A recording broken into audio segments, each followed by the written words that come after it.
오늘도 이어지고 있는 화물연대 파업. 윤석열 대통령은 압박 수위를 최고조로 끌어올리며 업무 개시 명령 준비를 지시했습니다. 민주노총은 이미 모레 총파업까지 예고한 만큼 노정 갈등이 더 격렬해질 것으로 보입니다. 정인아 기자입니다. 윤석열 대통령은 열흘 넘게 이어지고 있는 화물연대 파업을 법치주의에 대한 심각한 위협이라고 강조했습니다. 조직적 불법, 폭력 행위에 대해서는 법과 원칙에 따라 그에 상응하는 책임을 끝까지 묻겠습니다. 특히 이번 파업은 정치 파업이라며 범죄로부터 국민을 지켜야 한다고 강한 경고의 메시지를 냈습니다. 경제가 어려운 시기에 우리 민생과 국민 경제를 볼모로 잡는 것은 조직화되지 못한 약한 근로자의 생존을 더욱 어렵게 하고 일자리를 빼앗는 것입니다. 그러면서 정유와 철강 부문에 대한 업무 개시 명령 발동을 준비하라고 지시했습니다. 추경호 경제부총리도 당장 업무 개시 명령을 정유와 철강으로 확대할 준비를 마쳤다고 했습니다.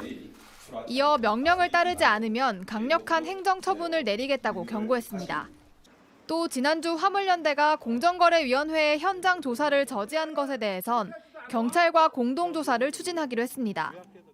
화물연대는 국제노동기구가 한국 정부에 대한 긴급 개입 절차를 개시했다며 ILO 서한을 공개하며 맞섰습니다. 정부의 이번 행위가 국제노동기준의 원칙에 위반이다라는 걸 되게 명확히 했다는 점에서 굉장히 이례적이라고 할 수 있는 거예요. 정부는 화물연대의 파업으로 철강과 정유, 석유화학 분야에서 3조 원가량의 출하 차질이 생겼다고 밝혔습니다. 다만 업무 개시 명령을 발동한 시멘트와 컨테이너 물동량은 평시의 70%에서 80% 수준을 회복했다고 했습니다. JTBC 정인아입니다. 앞서 보신 것처럼 정부와 화물연대 강대강 대치가 이어지고 있습니다. 대치 핵심은 안전운임제 지속 여부인데요.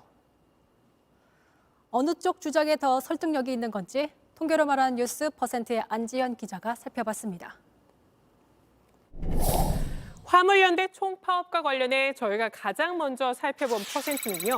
바로 6.2%입니다. 지난 3년간 일종의 최저임금제인 안전운임제를 적용받았던 화물운송기사의 비율입니다. 화물연대는 곧 종료되는 이 안전운임제를 연장해주고 품목도 5개 더 확대해달라며 파업을 시작했죠. 이 파업이 불법임을 강조하는 정부와 이 화물연대 가운데 어느 쪽 말이 더 설득력이 있는 건지 판단 근거는 지난 3년에 대한 평가일 텐데요. 결론적으로 양쪽 판단이 다릅니다. 3년이란 시간이 외부 요인 등을 빼고 평가하기엔 너무 짧다는 지적도 있습니다. 해외의 경우 안전운임제를 적용하는 국가는 호주와 캐나다 그리고 브라질 정도. 그러나 그마저도 주별로 적용하고 있고 처벌 규정은 없어 우리와 다르다는 게 국토부의 입장입니다. 애초 적용 국가가 적은 건 유럽 등 선진국에선 화물 운송업자들을 개인 사업자가 아닌 노동자로 인정해주고 있기 때문이란 분석도 있습니다. 노동권이 굉장히 강하게 보장되는 나라는 이런 제도 필요 없거든요. 노동자로 되어 있거나 노동자 신분이 이제 애매하더라도 그것이 노동조합을 결성하고 교섭을 해서 자기의 권익을 지키는 데 있어서 아무런 장애가 되지 않습니다.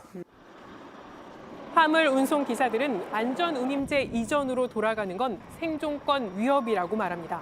저희가 한 새벽 한 3시 정도에 출근합니다. 한 오후 한 10시에서 11시 정도입니다. 한 달에 12,610km 정도 달렸거든요. 500에서 한 700km 정도. 하루에요? 하루에. 편의점에서 삼각김밥 사가지고 컵라면 하나 부어가지고 야간 운전을 하면 졸게 돼요. 그러면 사람이 멍해지니까 달리면서 양치질도 오고 이게 사람으로서는 생각도 못하는 게 저희들은 일상이에요. 안전운임제로 화주와 차주 사이에 여러 하도급으로 이어져 많은 수수료를 내야 하는 문제도 나아졌다고 말합니다. 화주가 먼저 하나 내주면 그 밑에 하도급으로 딸린 것들이 굉장히 많았거든요. 근데 안전운임제는 그걸 방지를 하게끔 많이 막아져 있습니다. 1차, 2차에서 떨어지는 경우가 되게 많이 생겼고요. 옛날에는 3차, 4차까지 내려갔었는데.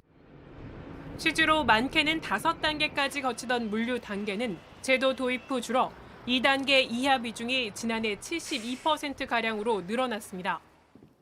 정부와 화물연대의 지난 3년에 대한 평가 가운데 일치하는 것도 있습니다. 바로 근로시간. 안전운임제 시행 전 월 평균 292.1시간이었던 화물 기사들의 근로시간은 지난해 281.3시간으로 줄었습니다. 281.3시간 줄었다고 하지만 지난해 임금 근로자의 월 평균 근무 시간과는 117시간 이상이나 차이가 납니다. 안전운임제를 통해서 같은 기간 컨테이너 화물 운송업자들의 임금은 24% 늘어난 게 373만 원 수준이었습니다. 지금까지 퍼센트의 안지연이었습니다.